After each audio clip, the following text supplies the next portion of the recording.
Gil Martin here, and welcome everybody to today's episode of the Daily Packers Post, where we bring you in-depth videos on your Green Bay Packers. We have new episodes dropping every day, Monday through Friday, so hit the like button and subscribe so you never miss an episode.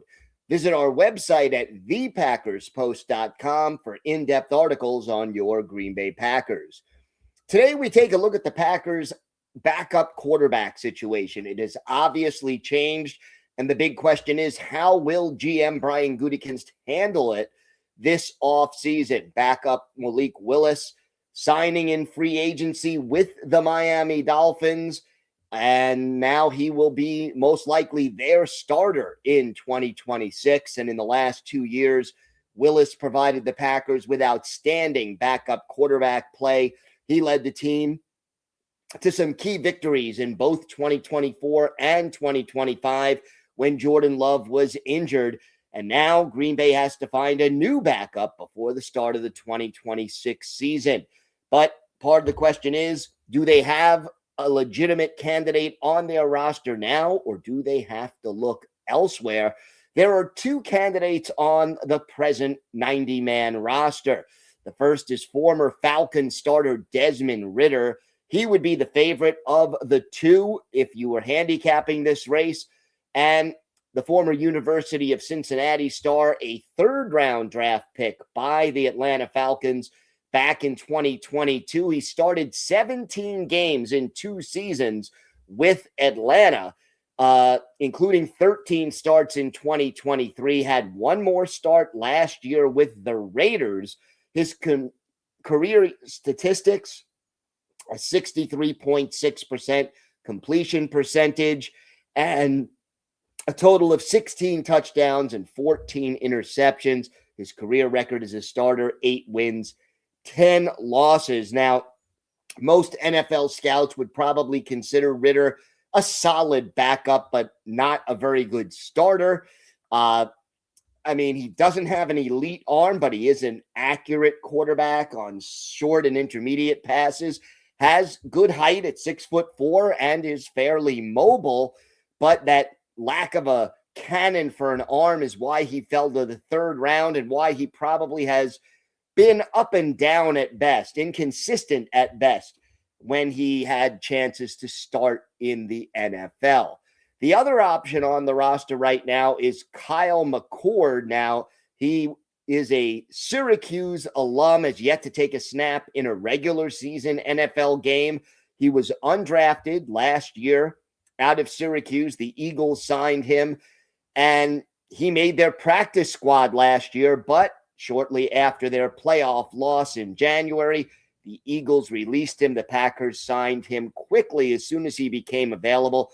Obviously, Gutekunst saw something he liked in McCord, but at this stage in his career, it's more likely McCord is looked at as a developmental quarterback who would get a spot on the practice squad with a solid training camp, rather than being viewed as somebody who is ready to step in and start a few games if anything happened to Jordan Love.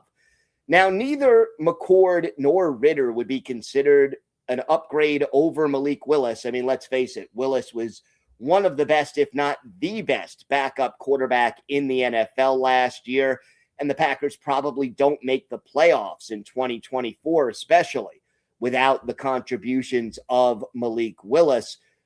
And I guess the question is, with Ridder, he's ready to be a backup, but is he good enough right now in the eyes of Brian Gutekunst to step in and take over if Love had to miss a game or two?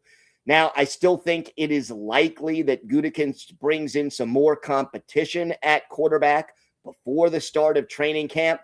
Now, this could happen in the draft, probably on day 3, a 6th or 7th round pick on a developmental prospect. It could happen in a trade. It could happen on the waiver wire, or we could see something similar to what happened when the Packers acquired Willis.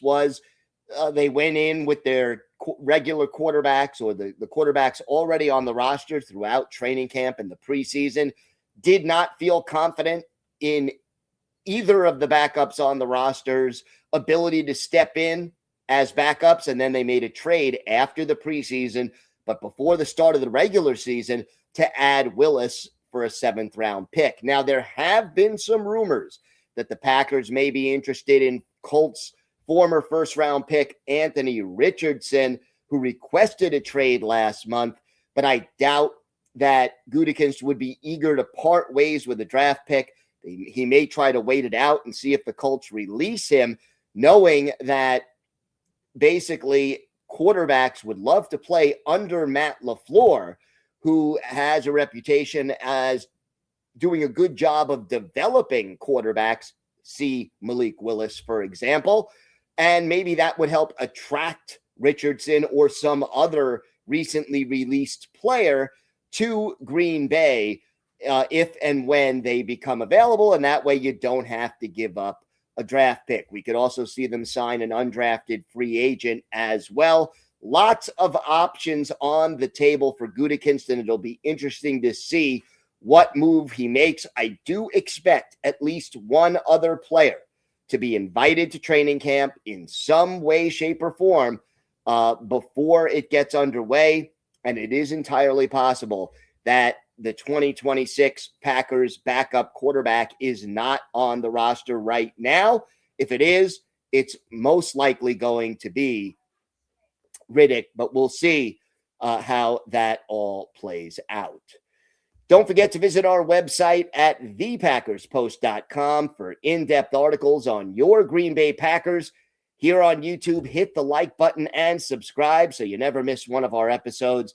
I'm Gil Martin. Thank you so much for watching. Have a great day, everybody. Stay safe. And of course, go Pack Go.